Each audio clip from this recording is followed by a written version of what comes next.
마음으로 하나님 예배하겠습니다. 사랑과 은혜가 풍성하신 우리 아버지 하나님 감사합니다. 오늘도 하나님께서 거룩하게 구별하신 주의 날 우리 한 사람 한 사람에게 허락하여 주심에 감사를 드립니다. 이 시간 온 마음으로 살아계시며 역사하시며 온 우주 만물을 구속하기를 작정하신 그 하나님의 놀라우신 은혜에 감탄하며 감복하며 또 경외하는 마음으로 하나님 한 분만을 예배할 수 있도록 은혜로 역사하여 주시옵소서. 성령 하나님 환영하고 초청하오니 이 시간 친히 임하시고 친히 좌정하시고 친히 이 예배를 이끌어 주시고 또한 친히 영광 받으시사 이 예배가 온전하게 하나님께만 향하여지는 또 하나님께 드려지는 그런 귀한 예배가 되게 하여 주시옵소서. 결코 우리의 어떤 분주한 마음이나 사사로운 감정으로 인하여 또 환경의 문제로 인하여 예배가 방해받지 아니하도록 하나님 도와주시옵소서. 감사합니다. 그렇게 예배 가운데 함께 하시고 영광 받아주실 줄 믿고 감사를 드리며 거룩하신 우리 구주 예수 그리스도의 이름으로 기도합니다. 아멘. 우리 온 마음으로 살아계신 하나님 예배하겠습니다. 예수는 왕, 예수는 주, 날 구원하신 주님을 찬양하며 하나님께 나아가겠습니다.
예수는 나 구원하신 주.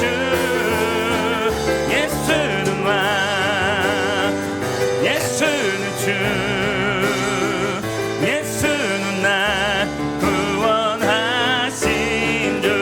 왕께 만세, 왕께 만세, 주께 만세.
성소로 들어갑니다. 세상의 신을 벗고서 주 보좌 앞에 엎드리리. 내 주를 향한 사랑과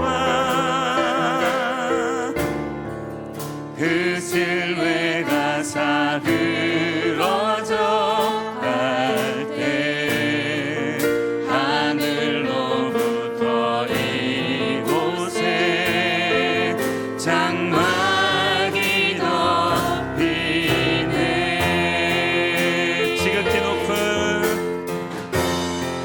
지극히 높은 주님의 낮이 성소로 들어갑니다. 세상의 신을 벗고서 주 보좌 앞에 엎드리리. 내 주를 향한 사랑과 그 신뢰가 사그러져 갈 때 하늘로부터 이곳에 장막이 덮이네.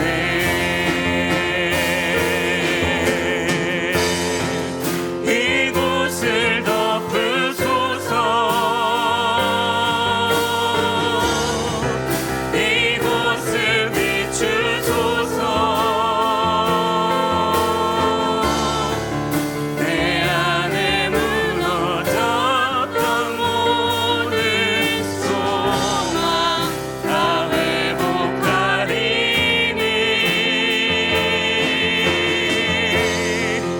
이곳을 지나소서.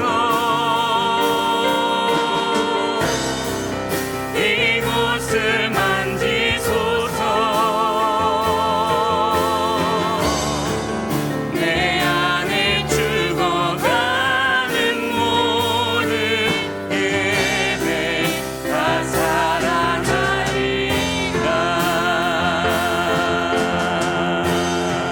지극히 높은 주님의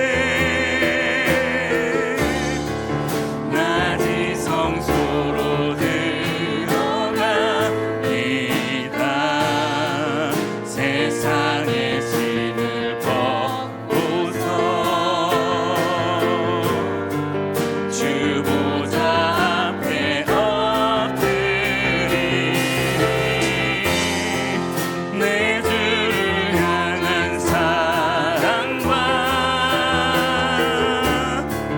그 신뢰가 사그러져 갈 때 하늘로부터 이곳에 장막이 덮이네. 이곳을 덮으소서. 이곳을 덮으소서. 이곳을 비추소서. 주님, 내 안에 무너졌던 모든 소망 다 회복하리니.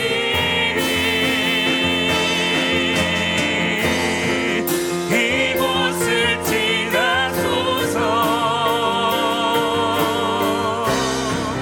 이곳을 만지소서. 내 안에 죽어가는 모든 예배 다 살아나리라. 이곳을 덮으소서.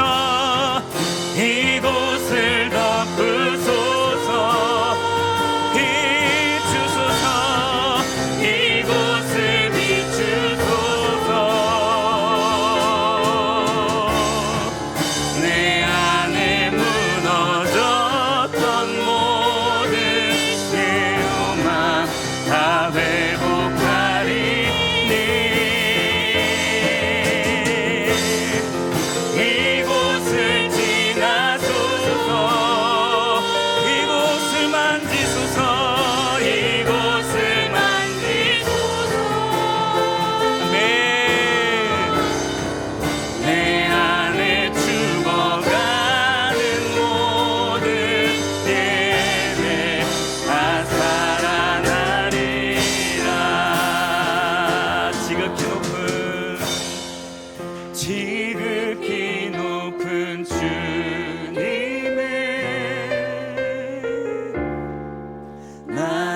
성소로 들어갑니다.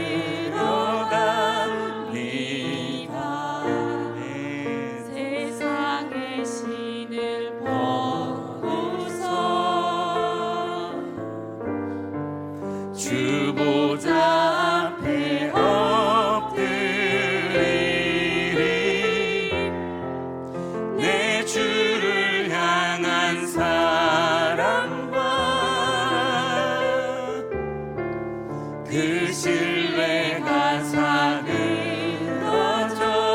갈 때 하늘로부터 이곳에 장막이 덮이네. 하늘로부터 이곳에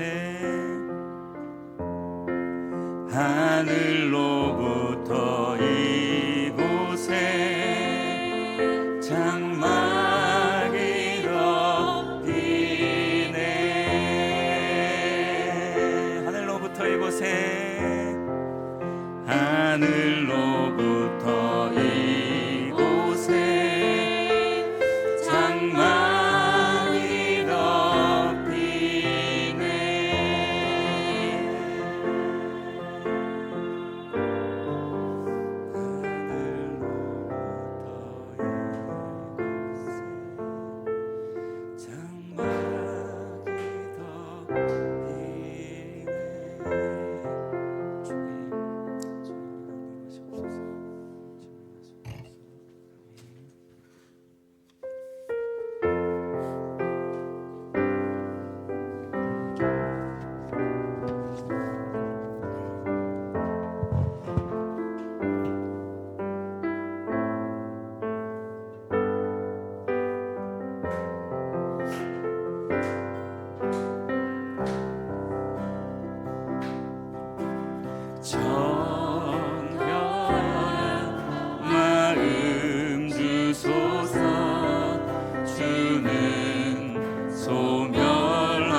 정결한 마음, 정결한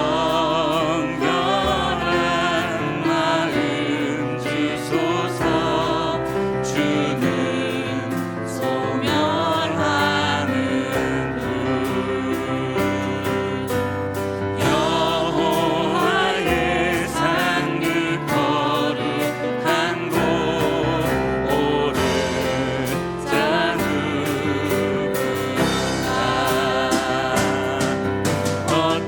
어떠한 뜻 버리고 주 가신 그의 길 따르리.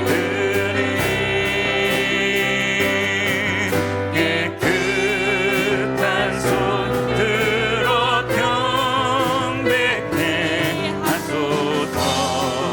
주 얼굴 구하리. 오 주 얼굴 구하리. 구원의 하나님, 구원의 하나님, 주의 의로 이 백성이 일으키소서. 주는 주의 일 이수년 내 구하게 하소서. 주 영광 나타내소서. 정결한 마음 주소서. 정결한 마음 주소서. 주는 소멸하는 분, 여호와의 산 그 거룩한 곳, 오른 자 누구나. 어떠한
어린 양 따르리 어린 양 따르리 어디로 인도하든지 자기를 부인하고 주 따르리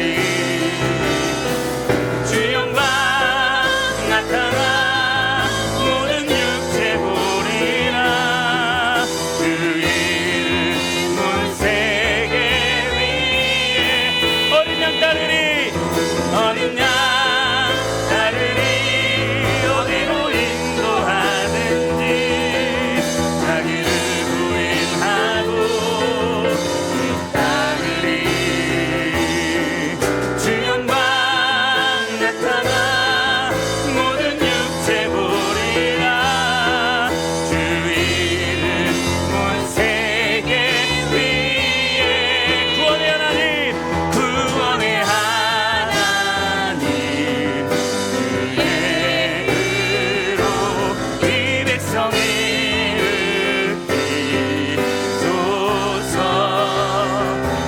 주는 주의 일 있으면 내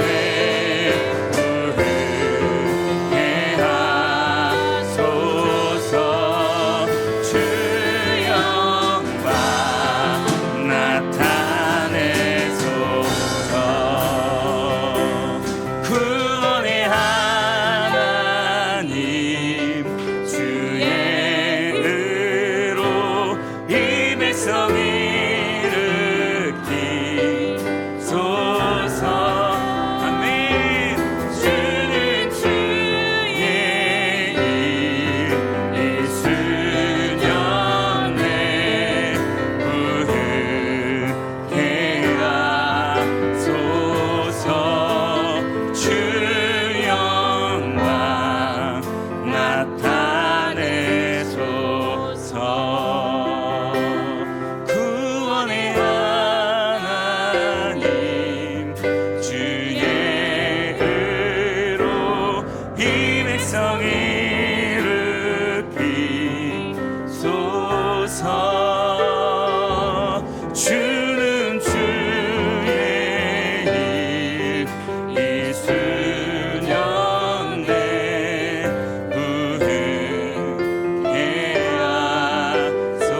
부흥해하소서 주 영광 나타내소서 주 영광 나타내소서 주 영광 나타내소 주 영광 주 영광 나타내소서 주 영광 나타내소서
영원하신 주님의 품에 나를 거하도록 하소. 사랑의 노래 드리리라. 신실하신 주님께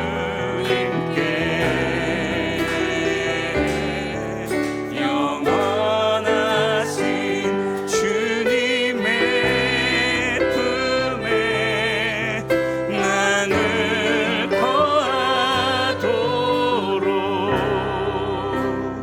하소서.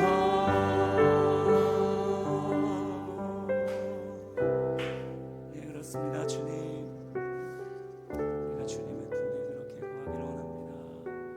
우리 가운데 충만히 하여 주십시오. 아멘. 사랑하는 주님, 감사합니다. 모든 영광과 존귀와 찬사와 전 존재를 다한 우리의 사랑 하나님 받아 주시옵소서. 그렇게 우리가 일평생 주님을 예배하며 주님만 사랑하며 그렇게 한평생을 살아갈 수 있도록 하나님 은혜로 덧입혀 주시옵소서. 감사합니다. 예배할 수 있는 이 특권 우리에게 허락하여 주심에 감사를 드리며 거룩하신 우리 구주 예수 그리스도의 이름으로 기도합니다. 아멘.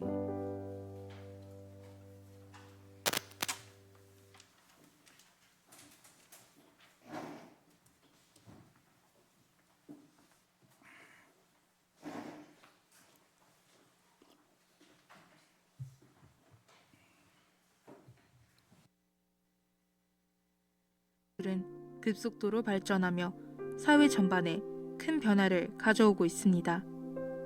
생성형 AI와 자동화 기술은 산업 구조와 일하는 방식을 빠르게 바꾸고 있으며 우리의 삶과 사고방식에도 깊이 영향을 미치고 있습니다.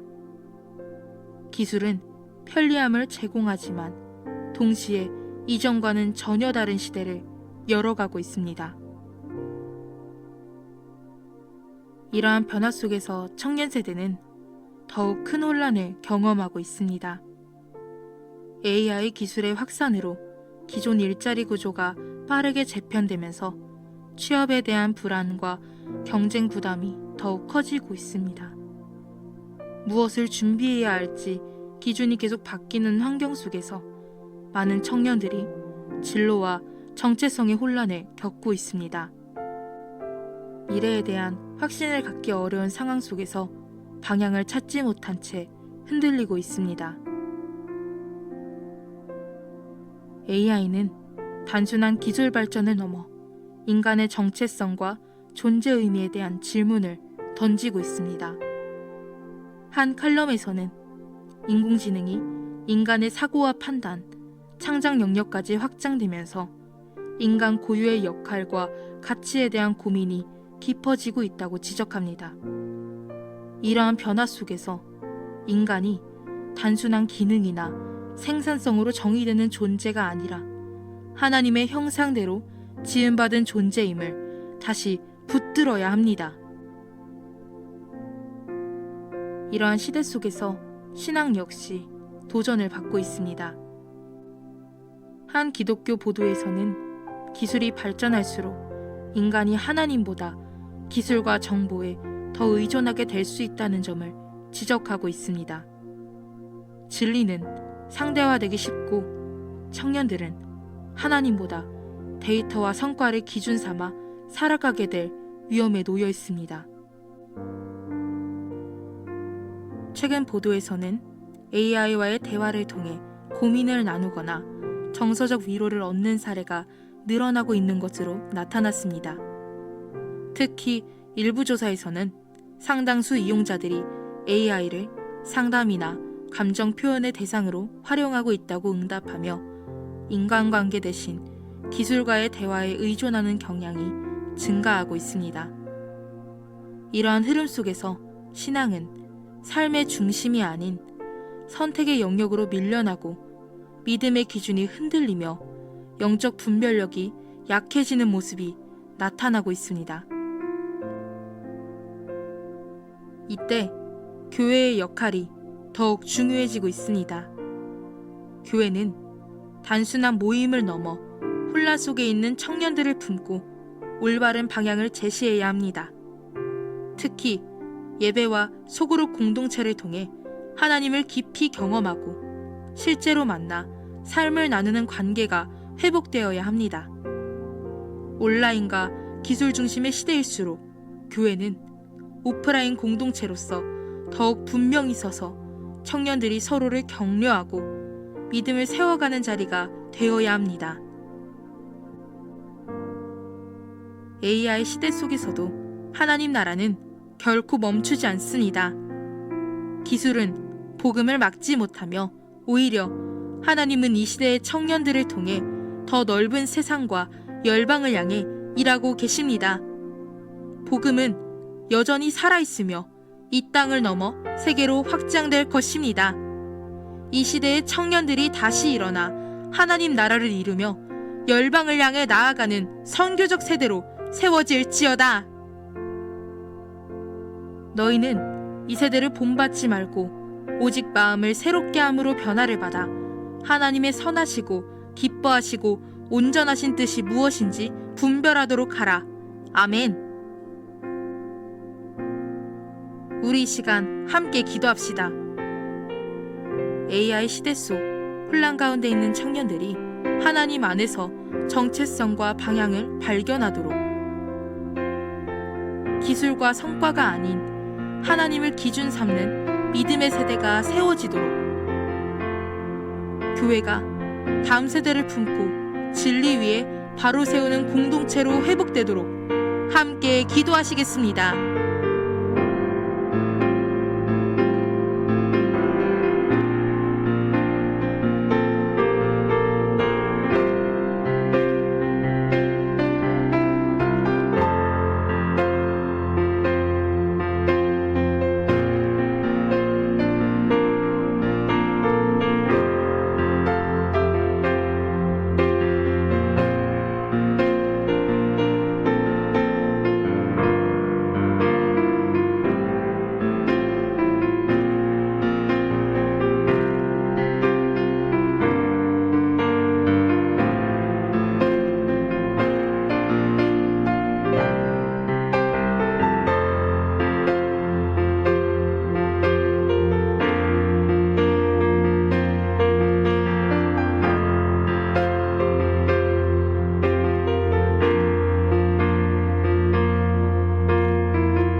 예수님의 이름으로 기도합니다.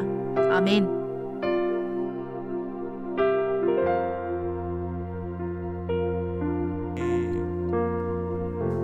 아멘. 주님 감사합니다. 우리 사도신경 하심으로 우리의 신앙을 하나님께 고백하겠습니다.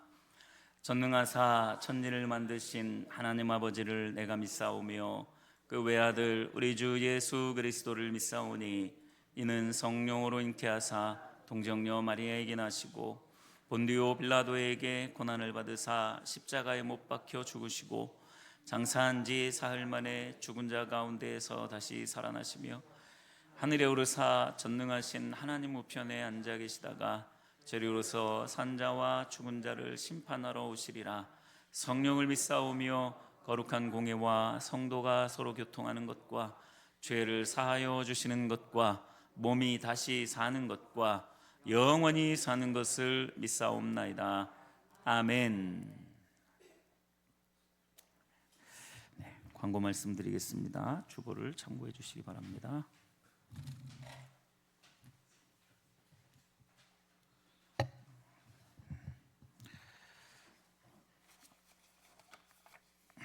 예배에 참석한 모든 분들을 진심으로 환영하고 축복합니다.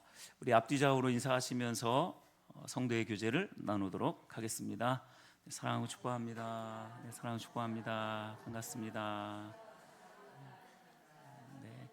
네, 진심을 담아서 네, 그렇죠. 감사합니다.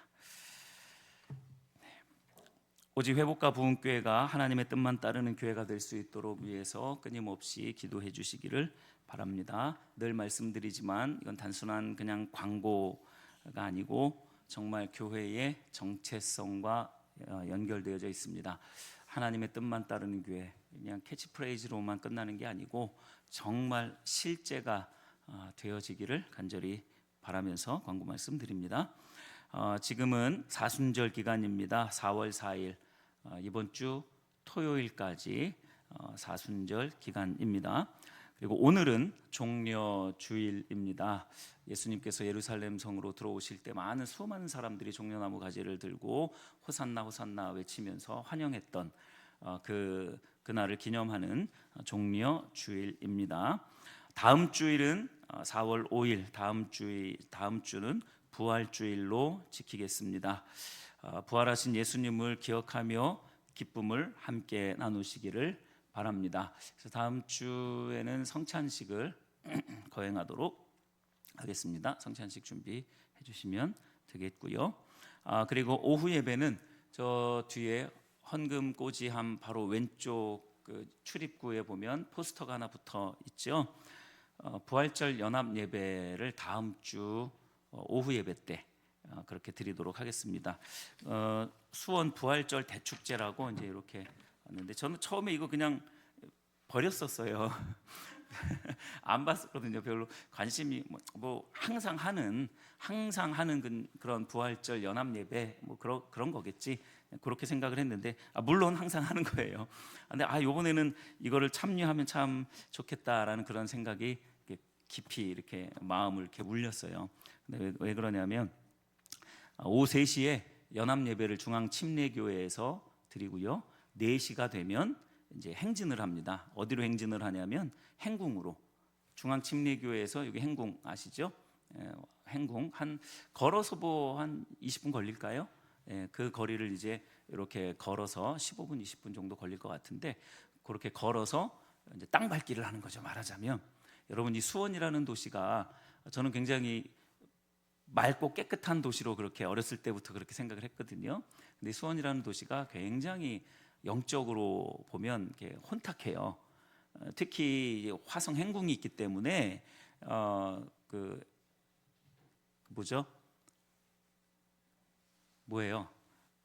행렬 퍼레이드 같은 거를 굉장히 많이 하거든요. 1년에 한 2차례? 기본적으로 한 2차례는 하는 것 같아요.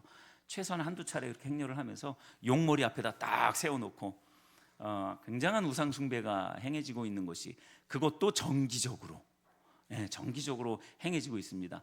그래서 뭐 하루 이틀을 막 이렇게 교통 통제도 막 하고 그래요.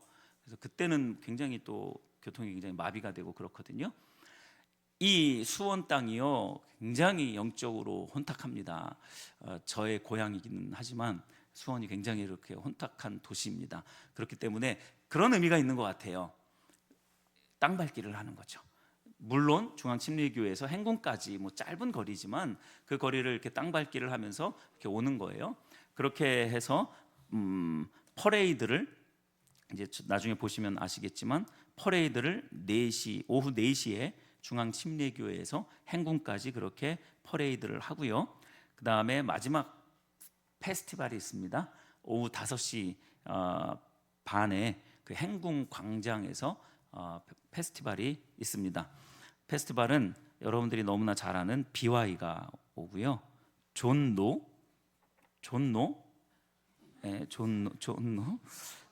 좋아요. 뭐 그거를 좀 유식하게 존노, 존 노 이건데 하여튼 존노 팬텀 싱어 시즌 3에 나왔대요. 그리고 와니화라고 미스트롯 4에 나온 아마 제가 알기로는 몽골 아이 같아요. 근데 하여튼 이렇게 와가지고 근데 크리스찬인가 봐요. 와니화라고 이렇게 온다고 합니다. BY가 제일 유명한 것 같아요, 그렇죠? 하여튼 페스티벌도 있다고 합니다. 이 시간을 통해서 수원을 위해서 또 우리 함께 기도하고 수원을 위해서 기도하고 이 땅이 변화되어지기를. 우리가 목요일날 기도의 집에서 항상 하는 기도가 첫 번째 기도가 그거잖아요. 수원과 이 나라와 민족을 위해서 기도하는 거잖아요. 그래서 이 수원을 위해서 함께 기도할 수 있는 시간, 함께 또 예배드리는 그러한 부활절 연합 예배, 오후 예배는 그렇게 대체하도록 하겠습니다. 3시에 이제 드리니까 한 2시, 우리가 원래 2시에 예배 드리는데 2시까지는 계시다가 한 2시 반쯤부터 이동을 하면, 아니면 2시부터 뭐 이동을 해도 되고요. 먼저 그래서 중앙침례교회로 이동해서 아마 1시간 동안 예배가 진행이 될 것 같습니다. 그리고 퍼레이드를 하고 페스티벌까지 그렇게 함께 하면 좋겠습니다. 다음 주 오후 예배 광고였습니다. 다음 주간이 아니죠. 이번 주간이죠. 오늘 내일부터 이번 주 주간인 내일부터 4월 4일까지는 고난 주간으로 그렇게 지키게 됩니다. 여러분 나름대로 예수님의 고난을 기억하시면서 기념하시면서 청소년들, 청년들 같은 경우 미디어 금식을 하든 뭐 하여튼 나름대로 그 예수님의 그 고난을 기억하시면서 이 한 주간을 또 의미 있게 보내시기를 바랍니다. 화요일 성경 공부반이 저녁 7시 반부터 9시 반까지 우려했던 반은 잠식되고 첫날 오셨던 분들이 그대로 다 오고 계세요. 지금 한 10분, 그렇죠? 11분, 10분 정도, 12분인가 이렇게 10명 정도 이렇게 꾸준하게 잘 나오고 계십니다. 여러분 지치지 마시고 이 시간을 잘 지켜서 하나님을 더 깊이 알아가시기를 바랍니다. 도전 90일 성경 읽기 적극적으로 동참하고 계셔서 또 너무 감사하고요. 끝까지 완주하시길 바랍니다. 기간은 3월 10일부터 6월 7일까지인데 굉장히 잘 따라와주고 계시고요. 그 단톡방에다가 완료를 올리지 않은 분들 중에도 이렇게 남몰래 이렇게 조금씩 하고 계신 분들 있는 걸로 저는 알고 있습니다. 부끄러워서 못 올리시는 것 같아요. 부끄러우실 필요 없는데 어쨌든 최선을 다해서 하시면 돼요. 지금 16일, 17일, 오늘이 17일인가요? 19일? 벌써 20일 됐어요? 빠르네요. 저도 하고 있습니다. 근데 혹시 좀 늦어져도 괜찮아요. 3일, 4일쯤은 어떻습니까? 할렐루야. 꾸준히 내가 그렇게 따라가고 있다는 게 얼마나 큰 의미입니까? 그렇게 지치지 말고 계속 하시면 그게 최고의 자세고 태도입니다. 계속 해내시기를 바랍니다.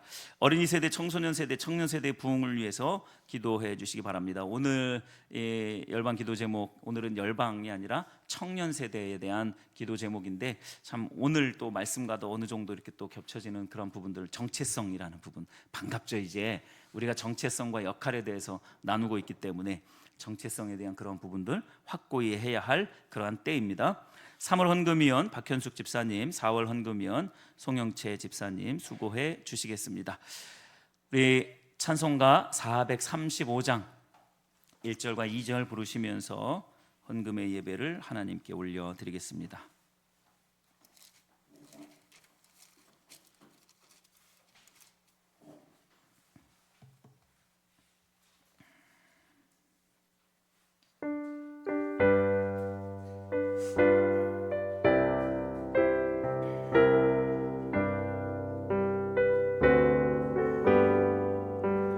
나의 영원하신 기업 생명보다 귀하다.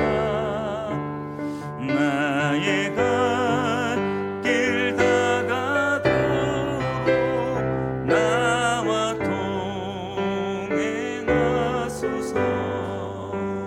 주께로 가까이 주께로 가오니 나의 갈 길 다가도록 나와 동행하소서. 세상 부귀 안일함과 모든 명예 버리고 험한 길을 가는 동안 나와 동행하소서. 주께로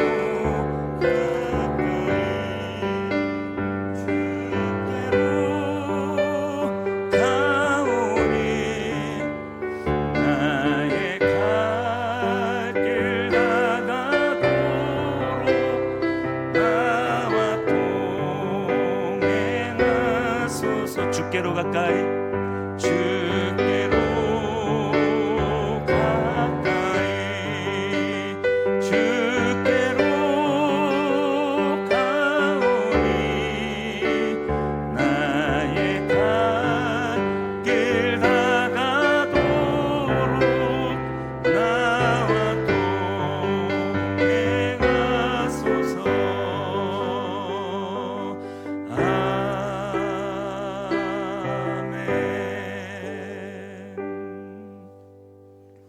하나님 감사합니다. 우리로 하여금 헌금을 통하여 예배 올려드리게 하시니 감사드립니다. 이 물질에 우리의 마음이 온전히 실려 있기를 원합니다. 그렇게 마음을 실어서 마음 전체를 부어서 그렇게 하나님 앞에 이 예물을 올려드릴 때 하나님 이 예물 받으시고 이 예물을 통하여서 이 온 열방 가운데, 온 세상 가운데 하나님의 뜻과 의도하심과 목적, 그 구속의 은혜를, 은총을 온전히 베풀어 주시옵소서. 그리하여 많은 영혼들이 주께로 돌아오는 놀라운 역사 있게 하여 주시옵소서. 그러한 곳에 이 물질이 순전하게, 온전하게, 그리고 아름답고 정직하게 사용되어질 수 있도록 하나님 도와 주시옵소서. 감사합니다. 늘 드릴 수 있음에 감사하는 우리 모두가 되게 하여 주시옵소서. 감사를 올려드리며 거룩하신 우리 구주 예수 그리스도의 이름으로 기도합니다. 아멘.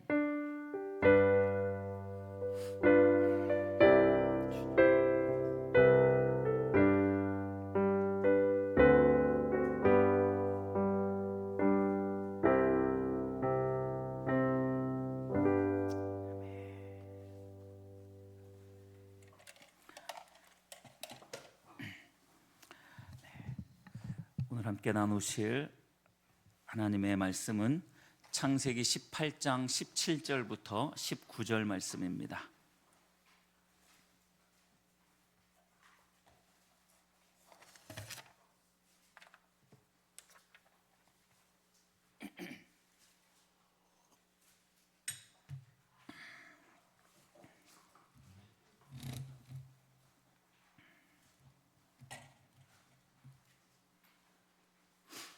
창세기 18장 17절부터 19절 말씀까지입니다. 우리 다 같이 한 목소리로 함께 읽겠습니다. 시작. 여호와께서 이르시되 내가 하려는 것을 아브라함에게 숨기겠느냐? 아브라함은 강대한 나라가 되고 천하 만민은 그로 말미암아 복을 받게 될 것이 아니냐? 내가 그로 그 자식과 권속에게 명하여 여호와의 도를 지켜 의와 공도를 행하게 하려고 그를 택하였나니 이는 나 여호와가 아브라함에게 대하여 말한 일을 이루려 함이니라. 아멘. 아멘. 네. 지금 우리가 계속해서 무엇을 하고 있는지 여러분 주중에도 꼭 생각하시고 그런 인식이 있게 되기를 바랍니다. 우리가 지금 선교적 교회를 주일날 설교 말씀을 통해서 계속 나누고 있습니다. 선교적 교회를 우리가 잘 이해하기 위해서 첫 번째 큰 주제는 바로 하나님의 구속이 얼마나 포괄적인 성격의 것인가를 살펴봤고요. 제가 이걸 계속해서 반복하는 이유는 이걸 여러분들이 구슬로 꿰일 수 있도록 자꾸 반복해 드리는 거예요. 하나님의 구속이 얼마나 포괄적인 성격의 것인가를 살펴봤고요. 그것을 우리가 십수주 동안, 거의 20주 가까이 십수주 동안 그렇게 했었고요. 그리고 이제 최근에 지금 한 7주, 6주 그 정도 된 것 같아요.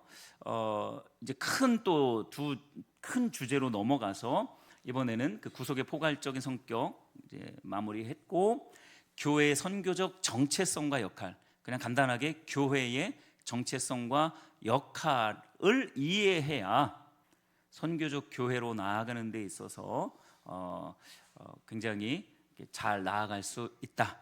그래서 교회의 정체성과 역할을 지금 계속해서 살펴보고 있는 것입니다.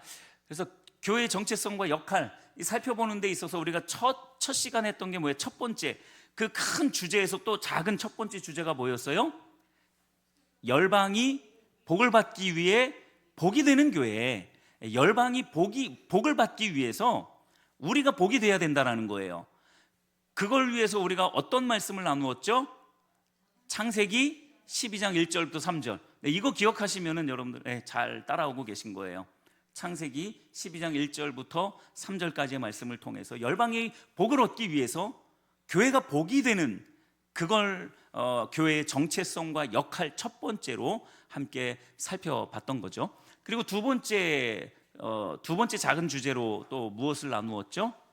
우리가 지난주까지 나누었던 부분인데 세상 속의 제사장 나라죠. 세상 속에서 제사장 나라 세 가지였죠. 첫 번째는 특별한 소유, 두 번째는 제사장 나라, 세 번째는 거룩한 백성이라는 이것이 교회의 정체성과 역할이다라고 말씀을 드렸습니다. 자, 이 말씀은 어디 본문 말씀을 중심으로 해서 나누었었죠? 출애굽기 19장 3절에서 6절까지 말씀, 특별히 4, 5, 6절을 중점적으로 해서 말씀을 나누었었죠. 여러분, 제가 이걸 왜 다시 반복을 하냐면 오늘 이 말씀이 이제 작은 세 번째 주제로 오늘은 선택, 윤리, 선교의 연관성에 대해서 살펴볼 거거든요. 근데 이게 여러분들에게 확 와닿지가 않을 거예요. 제목이라 하면 기도로 환경을 뚫어내는 믿음, 이런 좀 확 와닿는 이런 제목이어야 되는데 저도 이 제목을 보고 이걸 설교해야 되나? 선택, 윤리, 그리고 선교라는 이 연관성을 이제 작은 주제로 또 한 2, 3주 이상 3주 정도 살펴보려고 합니다. 오늘 다음 주는 부활주일이기 때문에 부활주일 설교를 해야 될 것 같아요. 제가 원래는 오늘 이제 고난 주간이 이제 내일부터 시작이 되지만 오늘하고 다음 주까지는 이제 보통 이제 일반 설교를 하려고 했었는데 이게 2주를 이 강해 설교 쭉 연속 시리즈로 하는 강해 설교를 시리즈로 하는 설교를 엄밀히 말하면 강해 설교는 아니죠. 시리즈 설교인데 이 시리즈 설교를 2주 이상 이렇게 공백이 생기게 되면 너무나 흐름이 끊길 것 같아서 다음 주 부활주일만 일반 설교를 하고 시리즈 설교를 그 다음에 이제 이어서 하도록 하겠습니다. 자, 그래서 지금 다시 작은 소주제 선택, 윤리, 그리고 선교라는 이 관계성을 우리가 살펴보려고 하는데 우리가 선교적 삶을 살기 위해서 또 교회가 선교적 교회가 되기 위해서 꼭 우리가 유념하고 이해하고 가야 할 세 번째 주제가 바로 선택, 윤리, 선교라는 겁니다. 여러분 기억을 하십시오. 이걸 이제 3주, 다음 주 제외하고 3주 동안 이 주제를 가지고 살펴보려고 합니다. 선교적 삶을 살기 위해서 우리가 반드시 이해해야 할 또 하나의 주제는 바로 이 선택, 윤리, 선교라는 겁니다. 여러분들의 머릿속에 자꾸 박힐 수 있도록 자꾸 하는 거예요. 오늘 이 말씀 속에도 계속 이제 반복될 거거든요. 선택, 윤리, 선교. 이것이 여러분들의 마음속에 확 박혀지기를 바랍니다. 왜냐하면 말씀 속에서 이러한 부분들을 굉장히 중요하게 말씀하고 있기 때문에 그렇습니다. 오늘 함께 읽은 창세기 18장 17절부터 19절까지의 말씀은 어떤 내용이냐면 하나님께서 소돔을 멸망시키기에 앞서서 하나님이 작정하셨어요. 저 소돔을 멸망시켜야 하겠다라고 결론을 내리시고 정말로 그 소돔성이 그렇게까지 타락했는지 천사들이 내려와서 물론 하나님 자신이죠. 하나님의 대리인 하나님 자신이 내려오셔서 소상히 알아보려고 소돔으로 지금 내려온 후에 확인하러 온 후에 아브라함과 대화하면서 나누었던 말씀입니다. 자, 상황적인 배경은 어느 때라고요? 어디라고요? 소돔이라고요. 소돔. 그 소돔에서 하나님이 소돔성을 멸망시키기로 작정하고 내려오셨을 때 그 죄악상을 직접 확인하러 내려오셔서 아브라함과 대화하는 그 장면이 이 짧은 구절에 나오는 거예요. 17절부터 19절까지 말씀입니다. 다시 한번 보시면 제가 읽어드릴게요. 17절 여호와께서 이르시되 내가 하려는 것을 아브라함에게 숨기겠느냐? 내가 하려는 것을 아브라함에게 숨기겠느냐? 18절, 아브라함은 강대한 나라가 되고 천하 만민은 그로 말미암아 복을 받게 될 것이 아니냐? 내가 그로 그 자식과 권속에게 명하여 여호와의 도를 지켜 의와 공도를 행하게 하려고 그를 택하였나니 이는 나 여호와가 아브라함에게 대하여 말한 일을 이루려 함이니라. 아멘. 자, 먼저 순서대로 17절부터 이렇게 나누면 좋겠는데 17절은 잠시 후에 나누게 되겠고요. 먼저 18절과 19절 말씀을 함께 살펴보도록 하겠습니다. 자, 18절 말씀에 보면 이렇게 말씀합니다. 아브라함은 강대한 나라가 되고 천하 만민은 그로 말미암아 복을 받게 될 것이다. 아브라함이 뭐가 될 거래요? 강대한 나라가 될 거라고 말합니다. 강대한 나라. 하나님께서 아브라함을 창세기 12장 1절에서 부르셨을 때에 어떤 나라를 건설하려고 아브라함을 부르셨죠? 하나님 나라를 건설하시려고 아브라함을 부르셨어요. 강대한 나라, 하나님 나라를 세우려고 아브라함을 부르셨어요. 여기서 다시 한번 강조하고 있는 거예요. 왜 창세기 12장 1절부터 3절이 이거 여기와 연결이 되는지 여러분들이 잘 한번 묵상해 보십시오. 아브라함은 강대한 나라가 되고 천하 만민은 그로 말미암아 복을 받게 될 것이 아니냐. 자, 이 구절 어디에서 나왔던 구절이에요? 천하 만민이 아브라함으로 말미암아서 복을 받을 것이다. 어디 말씀이에요? 창세기 12장. 제가 자꾸 강조하잖아요. 여러분 정신을 딴 데다 놓지 마세요. 창세기 12장 1절에서 3절 가라 복이 될지라. 이거 얼마나 강조했어요. 창세기 12장 1절부터 3절 외우세요, 여러분. 창세기 12장 1절부터 3절 가라 복이 될지라. 그게 선교적 교회가 되는 첫 번째 주제라고 말씀을 드렸잖아요. 열방이 복이 되기 위해서 우리가 복이 되어야 한다라는 거, 열방에 복을 끼치기 위해서 내가 복이 되어야 한다라는 거. 복의 관념은 개념이 뭐냐? 이제 그때 설교 다시 한번 들어보세요. 복이 뭔지를 알아야 되겠죠. 다시 설교할 수는 없잖아요. 천하 만민은 그로 말미암아 복을 받게 될 것이 아니냐. 창세기 12장 1절부터 3절의 말씀을 하나님이 그대로 가지고 와서 다시 아브라함에게 회상시키면서 이 말씀을 하고 있는 거예요. 소돔성을 멸망시키려고 그 죄악상을 살펴보러 온 그 시점에서 아브라함과 이러한 대화를 지금 나누고 있는 겁니다.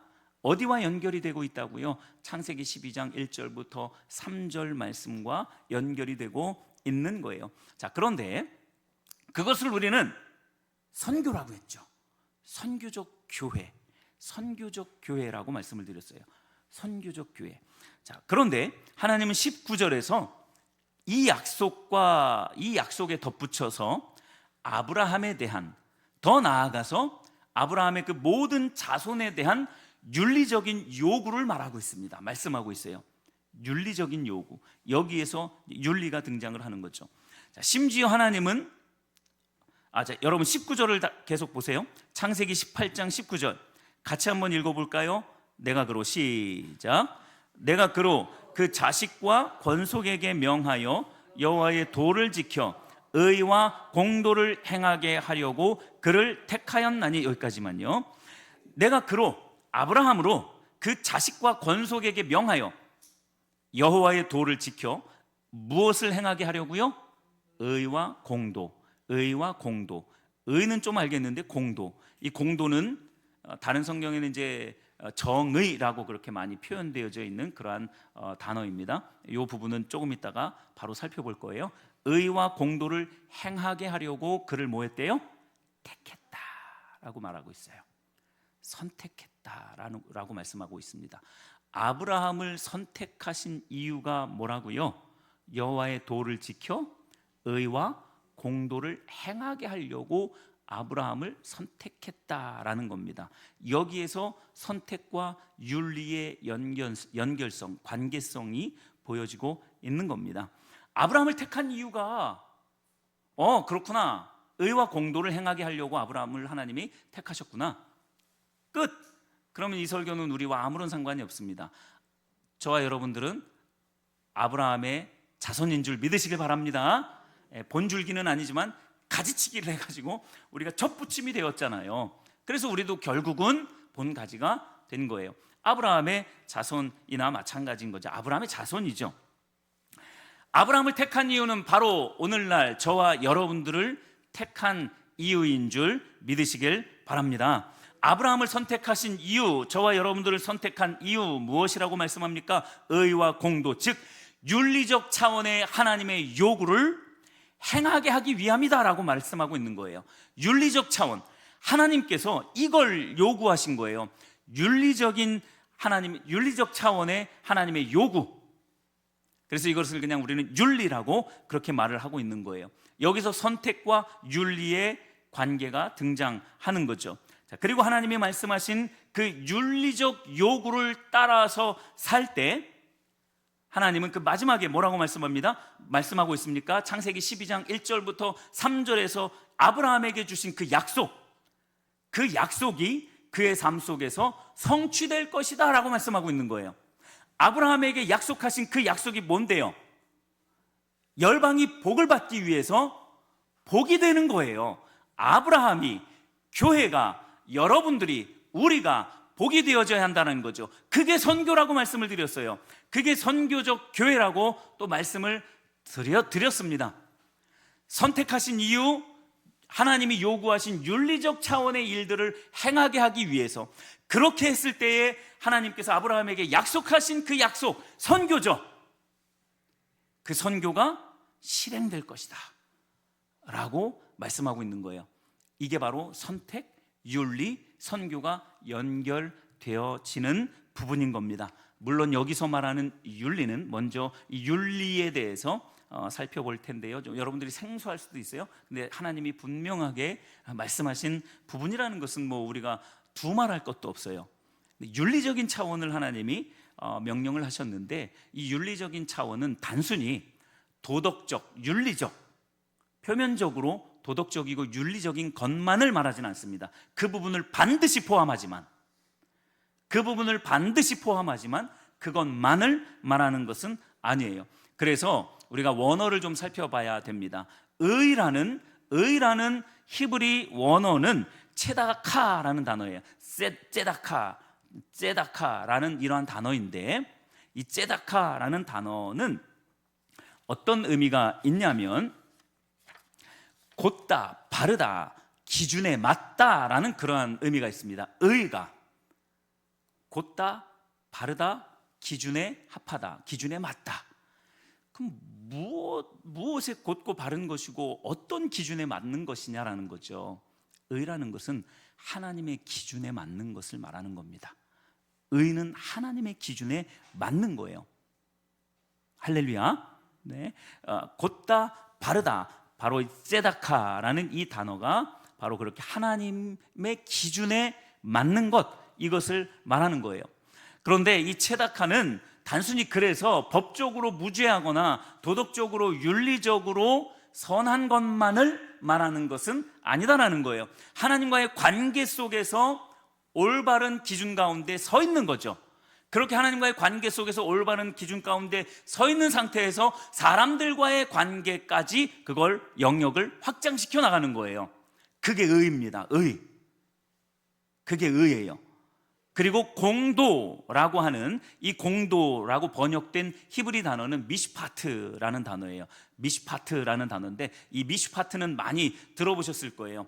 정의, 흔히는 정의라고 그렇게 표현하고 있는 단어가 미시파트입니다. 그런데 이 미시파트의 원래 어근은 어떤 의미가 있냐면 판단하다, 재판하다라는 그러한 의미의 단어예요. 그래서 법정 용어입니다. 미시파트는 법정 용어예요. 근데 법정적인 판결과 함께 또 무엇을 포함하고 있냐면 사회적 정의를 말하고 있습니다. 여기에서 이 공도라는 단어에서 좀 더 윤리적인 차원의 그 부분을 더 많이 포함하고 있습니다. 정의라는 것, 사회적 정의까지 포함하고 있는 것이 바로 미시파트, 공도 또는 정의라고 그렇게 부르는 거예요. 그래서 구약에서는 이 미시파트가 고아나 과부나 그리고 나그네들을 향해서 그러한 약자들을 보호하라는 하나님의 명령, 그 명령에 이 미시파트가 많이 사용되어졌어요. 그러니까 사회적으로 약한 사회적 정의를 하나님이 반드시 실행하라라는 그러한 명령인 거죠. 결국 이처럼 의와 공도, 우리가 지금 윤리라고 말하고 있는 편의상행 윤리라고 말하는 거예요. 그런데 이 윤리라고 말하는 이 의와 공도는 하나님의 관계 속에서 도덕적, 윤리적, 사회적 책임을 다하는 것을 말하는 거예요. 우리 그리스도인들은, 크리스찬들은요, 이 사회에서 아무렇게나 살 수 없는 존재입니다. 아무렇게나 살면 안 되는 존재들이에요. 하나님의 관계 속에서 도덕적으로 또 윤리적으로 사회적으로 정의를 실행해야 하는 사람들이 바로 크리스찬입니다. 그걸 위해서 하나님이 아브라함을 선택하셨고 부르신 거예요. 그걸 하기 위해서. 그게 윤리적인 차원의 부분입니다. 이해가 되고 계시죠? 할렐루야.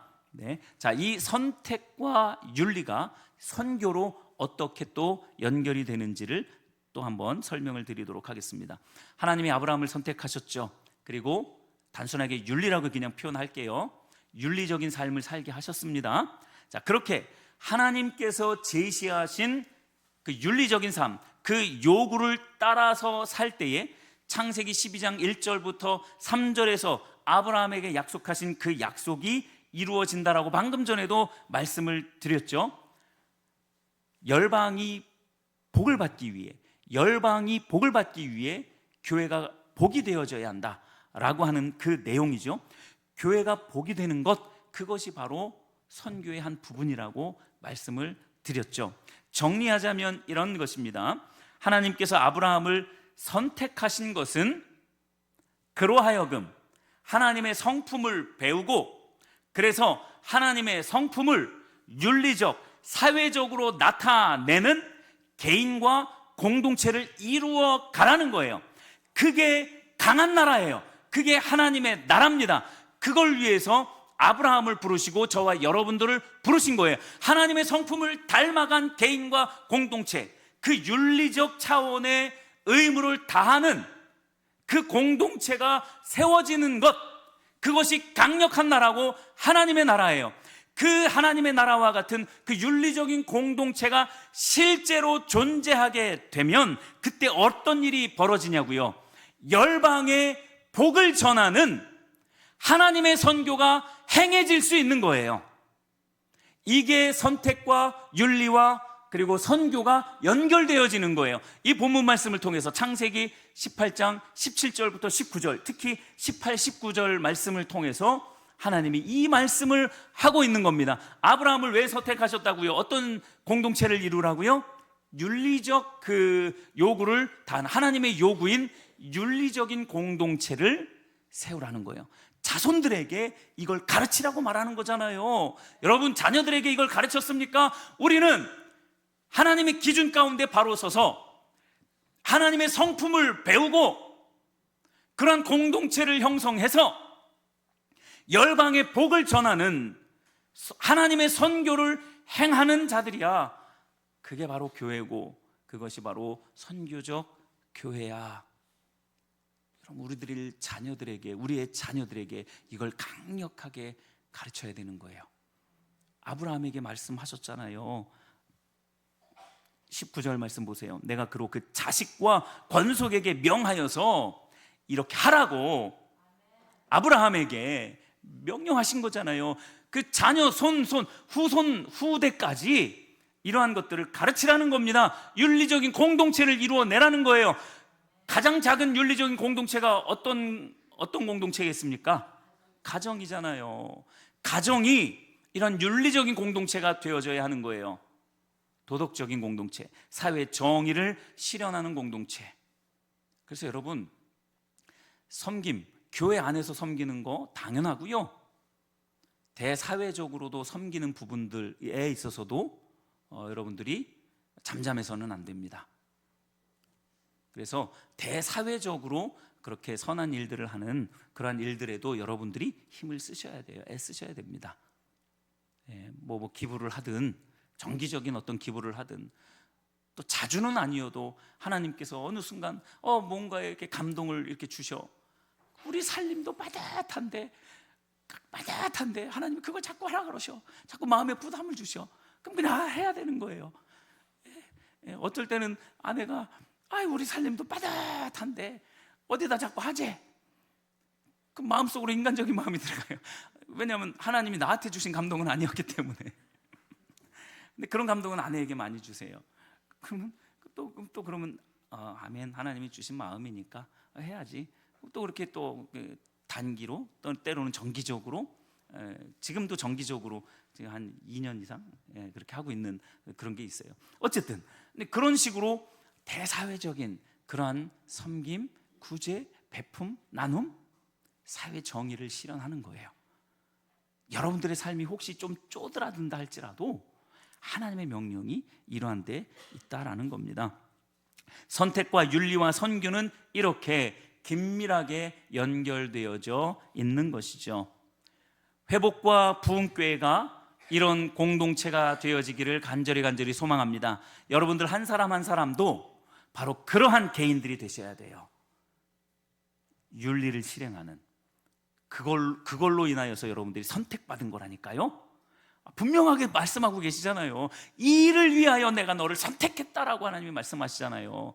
그렇게 할 때에 하나님의 나라가, 하나님의 선교가 열방에 실행될 것이다 라고 말씀하고 있는 것입니다. 아브라함을 선택하신 이유, 저와 여러분들을 하나님께서 선택하신 이유가 바로 여기에 있는 것입니다. 이것이 선택, 윤리, 선교의 연관성입니다. 이것이 교회의 정체성을 이해하는 데 있어서 매우 중요한 한 부분입니다. 자, 그런데 오늘 읽은 이 본문 말씀을 잘 보면 좀 특이한 점이 있죠. 그게 이제 아까 제가 서두에 말씀을 드렸던 17절 말씀과 연관되어진 그러한 말씀입니다. 하나님께서 소돔을 멸망시키기에 앞서서 소돔의 죄악상을 직접 확인하러 오셔서 아브라함과 이런 대화를 나눈 것이죠. 자, 이 안에서 우리는 선택, 윤리, 선교라는 그 연관성을 알게 되었습니다. 우리는 창세기 18장 16절 이하의 내용을 소돔성의 멸망과 아브라함의 중보 기도에만 초점을 맞추는 경우가 많아요. 소돔이 마치 좀 어떤 중요한 무엇인가라고 그렇게 생각을 하죠. 솔직히 여러분 이 창세기 18장 16절 이하의 말씀을 쭉 읽었을 때에 딱 기억나는 거는 뭐예요? 소돔의 멸망, 그리고 아브라함이 안타까워서 조카 롯도 있고 너무나 안타까워서 중보기도한 거. 물론 중보기도가 훨씬 더 중요한 의미를 갖습니다. 그런데 우리는 자꾸 이 소돔성에 자꾸 초점을 맞춥니다. 그런데 하나님은요, 가장 중요한 말씀을 창세기 18장 17절, 18절, 19절 여기에서 말씀하고 있어요. 그래서 이 소돔 사건을, 이 소돔성의 멸망 사건을 아브라함을 통해서 해석하게 하시는 거죠. 그리고 아브라함 자신에게도 이제 소돔성을 멸망시킬 건데 네가 이 큰 주제인 선택, 윤리, 선교라는 이 주제를 네가 이제 생각하라는 거예요. 이제 이거는 우리가 이제 만들어낸 말이기는 하지만 분명히 하나님께서 이러한 주제를 아브라함에게 툭 던져 놓는 그 구절이 창세기 18장 18절과 19절 말씀인 것입니다. 하나님은 파트너십이 굉장히 강하신 분이에요. 그래서 17절 말씀을 이렇게 말씀하고 있는 겁니다. 여호와께서 이르시되 내가 하려는 것을 아브라함에게 숨기겠느냐. 하나님이 뭘 하시려고 하는 거예요? 소돔을 멸망시킬 작정을 하신 거예요. 하나님이 몰라서가 아니에요. 진짜 그런가? 라고 그렇게 표현을 하니까 하나님이 모르시나? 그런 것도 모르시나? 이렇게 혹시 생각하시는 분은 없겠지만 하나님이 몰라서 그런 게 아닌 거죠. 확증을 하는 거죠. 확증을 하는 거죠. 우리들에게 확증을 또 시켜주는 거죠. 17절에서 내가 하려는 것을 아브라함에게 숨기겠느냐라는 이 말을 통해서 하나님은 의도적으로 이러한 말씀을 통해서 아브라함과 언약관계로 맺어진 파트너다라는 것을 다시 한번 하나님이 확인시켜 주는 겁니다. 하나님의 뜻을 그렇게 나타내시는 거예요. 하나님이 다 일하실 수 있죠. 하나님이 열방을 다 하나님께로 돌아오게 하실 수 있죠. 근데 그렇게 하면 열방을 다 하나님께로, 하나님의 권능으로 그들을 다 하나님께로 돌아오게 하면 이 세상의 존재가 의미가 있습니까? 없습니까? 의미 없다니까요. 그냥 로봇 세상 만들죠. AI 세상 만들죠. 그런 건 의미가 없어요. 그래서 하나님은 누구를 부르시느냐? 동역자를 부르시는 거예요. 그래서 신앙의 본질이 하나님과 친밀한 사랑의 교제와 하나님의 행하심을 보고 온 삶으로 동참하는 동역자의 삶인 거예요. 하나님은 항상 그래왔습니다. 아담과 하와를 부르신 것도 그랬고, 아브라함을 부른 것도 그렇고, 모세를 부른 것도 그렇고, 다윗을 부른 것도 그렇고, 신약의 베드로, 바울, 제자들을 부른 것도 마찬가지입니다. 예수님이 다 하실 수 있지만 동역자 삼아 주신 거예요. 그 동역자가 오늘날 저와 여러분들인 줄 믿으시길 바랍니다. 우리를 하나님이 동역자 삼기를 원하시는 거예요. 파트너 삼기를 원하신다라는 거죠. 이 구절의 핵심은 소돔이 아닌 거예요. 소돔이 아니에요. 소돔은 단순히 아브라함의 정체성과 역할을 드러내주는 하나의 도구인 거죠. 수단인 거예요. 오늘날 성도와 교회의 정체성과 역할에 하나님은 포커스를 맞추고 있는 겁니다. 그것을 드러내 주려고 소돔을 끌어온 거예요. 소돔이 주된 목적이 아니고 소돔을 끌어와서 아브라함의 정체성과 역할을 발견하게끔 하는 거예요. 그 아브라함의 정체성과 역할이 뭐라고요? 선택, 윤리, 선교라고요. 그 연결성, 그 연관성에 있다라는 거예요. 특별히 가운데 있는 그 윤리적인 삶, 요것이 앞뒤를 다 연결해 주고 있는 거예요. 하나님의 선택과 선교로 행해지는, 하나님의 선교가 행해지는 데 있어서 그 가운데에 윤리적인 삶이 그 가운데에 턱하니 있는 것이죠. 소돔은 단지 그 아브라함의 정체성과 역할, 교회의 정체성과 역할을 드러내주는 수단, 도구에 불과했던 것입니다. 자, 하나님은 창세기 12장으로 다시 돌아가 보세요. 하나님께서 창세기 12장에서 아브라함을 왜 부르셨죠? 어떤 나라를 건설하려고요? 하나님 나라를 건설하려고 첫 번째 주자로 아브라함을 부르신 거예요. 자, 그런 아브라함을, 하나님 나라를 세우려고 아브라함을 첫 번째 주자로 세운 그 아브라함을 불러다 놓고 소돔이라는 이 타락한 나라의 상징을 보이시는 거죠. 자, 지금 무엇과 무엇을 하나님이 지금 대조하고 계신 거예요? 하나님의 나라와 세상에서 가장 타락한 소돔이라는 세상 나라를 대조하고 있는 거예요. 아브라함은 하나님 나라의 모델인 거죠. 그러나 소돔은 지극히 타락한 도시의 상징, 세상의 상징이 되는 것입니다. 또한 하나님의 나라는 의와 공도, 즉 하나님의 요구인 그 윤리적인 삶이 있지만 소돔은 무엇으로 난무합니까? 불의와 폭력, 억압, 이러한 것으로 가득 차 있는 곳이 바로 소돔인 거예요. 그걸 의도적으로 지금 비교하고 계시는 거라니까요. 아브라함으로 말미암아서 나의 정체성이 무엇인지, 내 역할이 무엇인지를 알게 하기 위해서 하나님 나라의 첫 번째 선두주자로 아브라함을 불러놓으시고 소돔이라는 나라를, 그 타락한 나라를, 불의가 판치는, 억압이 판치는 그 나라의 상징을 보여주면서 자신의 정체성과 역할을 보게 하시는 거죠. 그래서 하나님 나라에는 풍성한 생명이 있지만 저 소돔은 무엇만 있습니까? 죽음, 멸망만, 그리고 심판만 있게 될 것을 지금 아브라함에게 보여주고 있는 거예요. 그 소돔을 이제는 어떻게 해야 되는 거예요? 그냥 보고 내버려 두라고요? 그래서 아브라함을 하나님이 어떤 기도로 인도하시는 거예요? 중보 기도로 인도하시는 거예요. 중보 기도로. 그래서 하나님 나라를 건설하는 것이든 하나님의 부흥을 꾀하는 것이든 중보 기도가 없이는 있을 수가 없는 일이에요. 그래서 아브라함이 중보 기도를 하는 겁니다. 결국 신약 시대에 와서 완전한 중보자 누구요? 예수 그리스도로 말미암아서 그 의가 온전하게 실현되어지는 거죠. 아브라함의 정체성과 역할이 바로 그 선택과 윤리와 선교의 연관성에서 설명되고 있는 거예요. 소돔을 딱 보여주시면서 현장 교육을 하고 계시는 거예요. 지금 우리 아이들 현장 실습 많이 나가잖아요. 현장 실습을 왜 나가요? 눈으로 보고 직접 체험하고 경험하라고 현장 실습 하잖아요. 물론 우리 아이들은 어렸을 때 놀러 가기 위해서 현장 실습을 많이 했지만 원래 현장 실습은 그런 거잖아요. 실제로 보고 몸으로 체험하고 경험하라고 현장 실습을 하는 거잖아요. 하나님이 지금 아브라함을 소돔성을 보게 하시면서 현장 실습을 하고 있는 거예요. 그러면서 뭘 하는 거예요? 내가 너를 왜 선택했는지 너는 기억해라 이거예요. 저 불의한 성 소돔과 같이 살지 말고 너는 하나님의 요구인 윤리적 차원의 그 삶, 그리고 그 공동체를 만들어내는 데 있어서 전심전력을 다해라.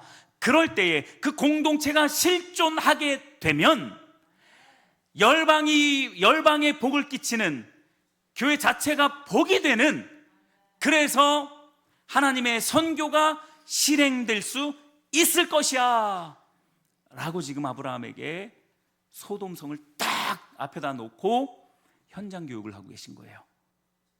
그러니까 아브라함은 너무나 보면서 너무나 선명하죠. 하나님이 건설하고자 하는 나라는 하나님 나라인데 이 소돔성을 보면 전혀 그렇지가 못하거든요. 여러분, 하나님께서 왜 아브라함을 부르셨는지, 그리고 저와 여러분들을 왜 부르셨는지 그것을 분명하게 아시기를 바랍니다. 그 하나님의 성품을 윤리적으로 드러내는 공동체를 건설해서 그 공동체를 통해 열방에 복을 전하는 하나님의 선교를 실행하기 위해서 너를 선택했어. 제대로 된 의인 하나 없는 이 소돔을 보이시면서 아브라함이 어떠한 정체성과 또 역할을 해야 하는지, 감당해야 하는지를 하나님이 지금 각인시키고 있는 거예요. 아브라함 한 사람을 하나님의 사람 만들려고, 또 하나님 나라의 일꾼 만들려고 지금 하나님이 얼마나 치밀하게 모든 부분들을 지금 다 갖추어 놓고 지금 말씀하고 현장 교육까지 시켜가면서 그렇게 하고 있느냐 이거예요. 아브라함은 나름대로 이 윤리적인 삶을 살아내는, 즉 하나님의 성품을 윤리적인 삶을 통해서 드러내는 그러한 공동체를 만들려고 얼마나 애썼겠습니까? 이삭을 통해서. 이삭은 또 얼마나 그러한 공동체를 만들려고 또 했겠어요. 근데 그 결과가 지금 저 이스라엘 유대인들이에요. 물론 우리들도 그 결과 중에 하나인 거고요. 빨리 이스라엘이 회복되어져야 합니다. 할렐루야. 네, 우리도 반드시 회복되어져야 합니다. 여러분, 아브라함을 부르신 이유, 그것은 바로 이 자리에 앉아 계신 여러분들을 부르신 이유인 줄 믿으시길 바랍니다. 여러분 한 사람 한 사람을 하나님께서 왜 특별히 선택하셔서 부르셨겠느냐라는 거예요. 매일매일 매 순간 하나님의 성품을 배우고 자라나서 그 배운 대로 하나님의 요구인, 그 하나님의 성품을 윤리적인 삶을 통해서 드러내는 그러한 개인과 공동체를 이루어내라는 거예요. 그래야만 열방이 복을 받을 수 있는, 내가 복이 되어서 하나님의 선교가 실행될 수 있는 거죠. 그러한 공동체를 만들어 내라라고 여러분 한 사람 한 사람을 부르신 줄 믿으시길 바랍니다. 말씀을 정리하면서 마무리하도록 하겠습니다. 교회의 정체성과 역할, 이것을 우리가 잘 이해하기 위해서는 창세기 18장 17절부터 19절 말씀을 통해서 선교와 윤리와 선택과 윤리와 선교의 연관성, 그 관계를 알아봤습니다. 다음 주는 부활주일이어서 한 주를 쉬지만 그 다음 주부터 무엇을 할 거냐면요, 여기서 말하는 그러면 선택이라는 것이 무엇일까? 우리는 너무 단순하게 선택의 개념을 또 이해하는 경우가 있습니다. 이 선택이 무엇인지 다음 주에 이렇게 선택한 부분만 충분하게 그 다음 주죠, 다다음 주죠. 선택에 대해서 충분히 살펴볼 것이고요. 그 다음 주에는 윤리와 선교를 같이 살펴보려고 합니다. 이건 계획이에요. 선택이 더 늘어날 수도 있고 뭐 그렇습니다. 어쨌든 선택, 다다음 주에 선택, 그 다음 주에 윤리와 선교에 대해서 말씀을 나누도록 하겠습니다. 정리하자면 창세기 18장 19절 말씀을 다시 한번 읽고 마칠 텐데요. 그 말씀에서 19절 말씀을 다시 한번 보세요. 내가 그로 그 자식과 권속에게 명하여 여호와의 도를 지켜 의와 공도를 행하게 하려고 그를 택하였나니 이는 나 여호와가 아브라함에게 대하여 말한 일을 이루려 함이니라 라는 이 말씀이죠. 자, 여기에서 맨 먼저 내가 그로라고 했죠. 그가 누구예요? 아브라함이죠. 그러니까 아브라함에 해당되는 모든 단어를 여러분들의 이름을 넣어서 읽어보십시오. 말하자면 이런 거예요. 내가 박현웅으로 그 자식과 권속에게 명하여 여호와의 도를 지켜 의와 공도를 행하게 하려고 박현웅을 택하였나니 이는 나 여호와가 박현웅에게 대하여 말한 일을 이루려 함이니라. 지금 하나님이 여러분들에게 지금 이것을 말씀하고 계신 거예요. 자, 이 말씀을 여러분들 이름을 넣어서 그를 아브라함 이거를 다 여러분들 이름을 넣어서 같이 한번 읽어보도록 하겠습니다. 내가 시작. 내가 박현웅으로 그 자식과 권속에게 명하여 여호와의 도를 지켜 의와 공도를 행하게 하려고 박현웅을 택하였나니 이는 나 여호와가 박현웅에게 대하여 말한 일을 이루려 함이니라. 아멘. 저와 여러분들에게 이미 창세기 12장 1절에서 3절에서 약속하셨던 아브라함의 그 언약이 저와 여러분들에게도 이미 약속되어져 있는 줄 믿으시길 바랍니다. 그 약속이 어떻게 이루어진다고요? 하나님의 선택과 윤리적인 삶, 즉 하나님의 성품을 드러내는 그 윤리적인 삶을 사는 공동체를 통해서 그 하나님의 약속이 이루어진다고요. 그 선교가, 하나님의 선교가 실행된다라고 말씀하고 있는 것입니다. 여러분 자신뿐만 아니라 우리들의 자녀들에게도 이것을 말해 주어야 되는 거예요. 이것을 교육시켜야 되는 거죠.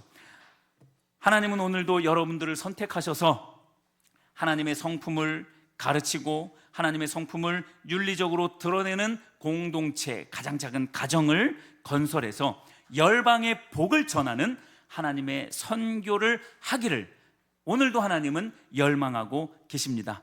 이것이 바로 성도와 교회의 정체성과 역할을 알 수 있는 세 번째 주제인 선택, 윤리, 선교의 연관성입니다. 이 하나님의 열망하심에 적극적으로 순종함으로 화답하셔서 여러분 자신과 교회의 정체성과 역할을 깨달아서 여러분에게 주신 이 소중한 이 삶을 하나님께 맡겨드리면서 하루하루를 살아내시는, 하나님의 기준 가운데 살아내시는 우리 모든 사랑하는 성도님들 다 되시기를 예수님의 이름으로 축복합니다. 우리 찬양하시고 결단의 기도를 하나님 앞에 올려드리겠습니다. 우리 찬양은요, 소망 없고 빛도 없는 이 땅을 향한 하나님의 그 열망하심을 발견하시면서 결단의 기도를 하나님께 올려드리겠습니다.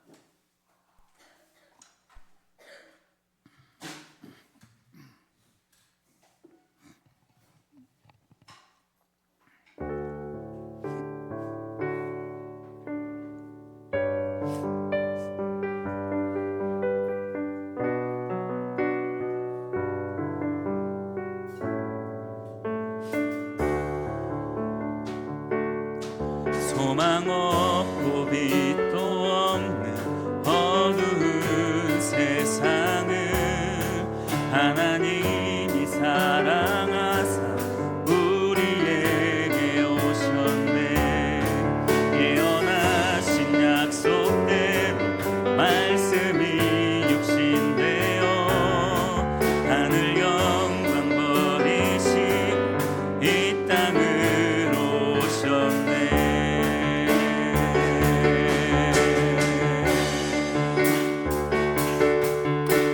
찬양하세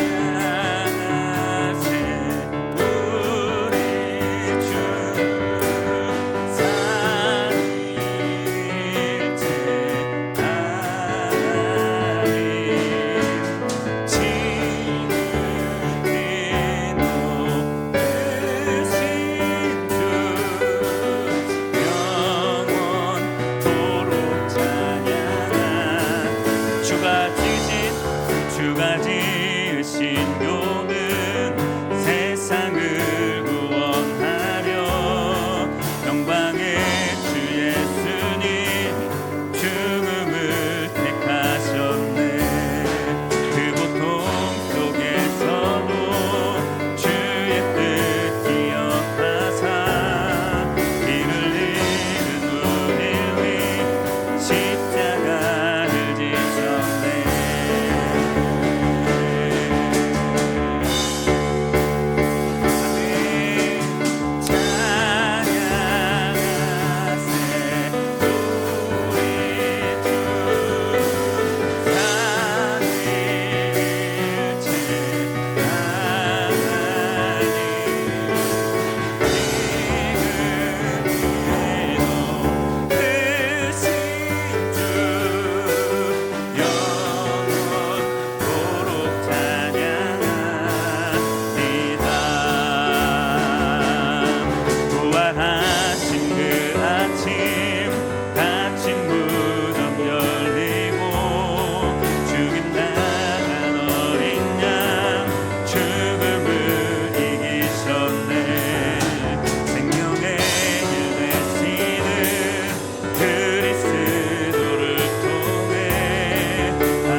주가 세우신 교회, 주가 세우신 교회, 성령이 이끄시네.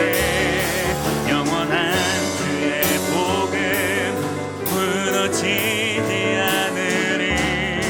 주의 보혈로 인해 나는 자유케 됐네. 예수의 사랑으로. 아멘.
우리 하나님 앞에 결단하며 기도했으면 좋겠습니다. 이 땅에 교회를 세우신 이유, 성도를 세우신 이유, 선택하신 이유가 분명하게 있다는 것입니다.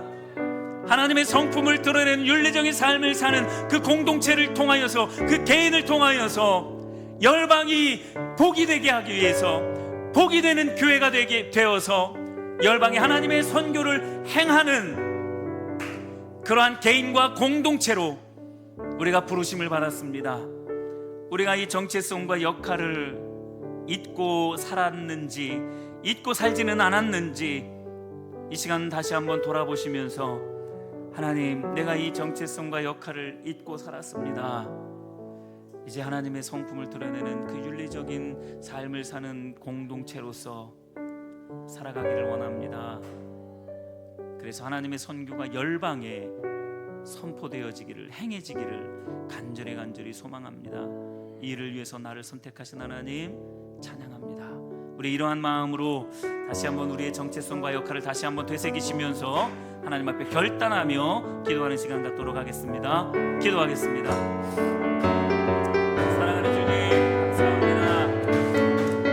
아브라함을 부르신 하나님, 오늘 나를 부르시니 감사합니다.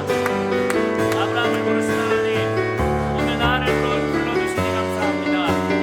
나를 선택하셔서 또 우리 교회를 선택하셔서 이 땅에 있는 모든 예수 그리스도의 피값으로 세우신 교회를 통하여서 우리를 선택하셔서 하나님의 성품을 드러내는 윤리적인 삶을 사는 공동체로 세워주시고, 그로 말미암아 열방이 복이 되는, 열방이 복을 받게 하기, 복을 전하는 그런 선교적 삶을 살게 하셔서 하나님의 선교를 열방에 선포하게끔 만드는 하나님, 그 하나님의 선교를 실행하게끔 하신 하나님 감사합니다. 우리가 그러한 삶을 살기를 원합니다. 그러한 선교적 삶을 살기를 원합니다. 나의 정체성을 다시 한번 발견하고 내가 이 땅을 살아갈 때에 어떠한 역할을 해야 되는지를 다시 한번 그 소명을 우리에게 허락하여 주시니 감사합니다. 다시 한번 그 소명을 다시 한번 발견하게 하시니 감사합니다. 하나님, 이 정체성, 이 역할을 잊지 아니하고 이 한평생을 살아갈 때에 우리에게 주신 이 한평생을 살아갈 때에 이 소명을 가지고 이 한평생을 살아가게 하여 주십시오. 그저 이 세상 위에서 누릴 수 있는 복을 그저 그렇게만 소망하면서 살아가는 것이 아니라 나의 안위와 평강을 위하여서 살아가는 것이 아니라 하나님 나라의 화평을 위하여서 살아가는 내가 되게 하시고 우리가 되게 하여 주시옵소서. 그것이 선교적 삶 아닙니까? 하나님, 그런 선교적 삶을 살아가기를 원합니다. 그런 선교적 삶을 살아가는 내가 되고 우리 공동체가 되기를 원합니다. 하나님 도와주십시오. 하나님 도와주십시오. 하나님 도와주십시오. 하나님 도와주십시오. 오 아버지 하나님 감사합니다.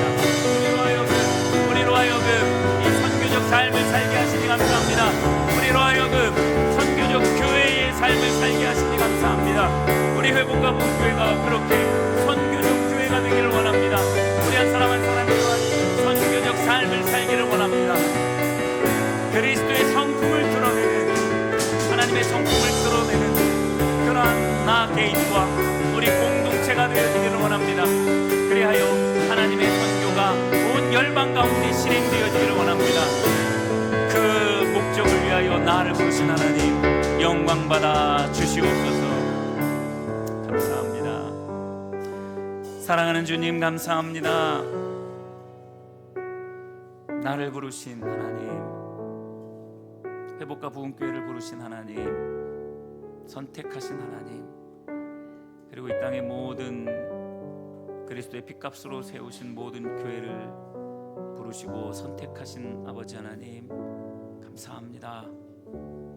우리 각 개인이 하나님의 부르심에 충성되이 아멘으로 순종함으로 화답하며 하나님의 뜻을 따라 하나님의 성품 예수 그리스도의 성품을 드러내는 윤리적 삶을 사는 공동체가 되어서 열방에 복을 끼치는, 그리하여 하나님의 선교가 열방에 실행되는 놀라운 역사가 있도록 도와주시옵소서. 이 일을 위하여 우리를 부르시니 감사합니다. 우리를 선택해 주셨으니 감사합니다. 우리의 정체성과 역할 절대 잊지 아니하고 매일매일의 삶을 살아갈 수 있도록 은혜를 허락하여 주시옵소서. 지금은 우리 구주 예수 그리스도의 은혜와 하나님의 크신 사랑하심과 성령님의 교통하심이 선교적 교회로 선교적 삶으로 부르신 그 하나님의 부르심에 아멘으로 응답하며 오늘 나를 선택하시고 윤리적 삶을 살게 하시고 선교를 실행하게끔 하시는 그 하나님의 놀라운 계획과 작정 앞에 아멘으로 화답하며 그러한 삶을 살기로 결단하고 다짐하는 이 자리에 머리 숙인 모든 성도들 머리 위에, 저들의 가정 위에, 특별히 어린이 세대, 청소년 세대, 청년 세대 위에 핏값으로 세우신 몸된 교회 위에 나라와 민족과 열방 위에 이제로부터 영원토록 함께할지어다. 아멘.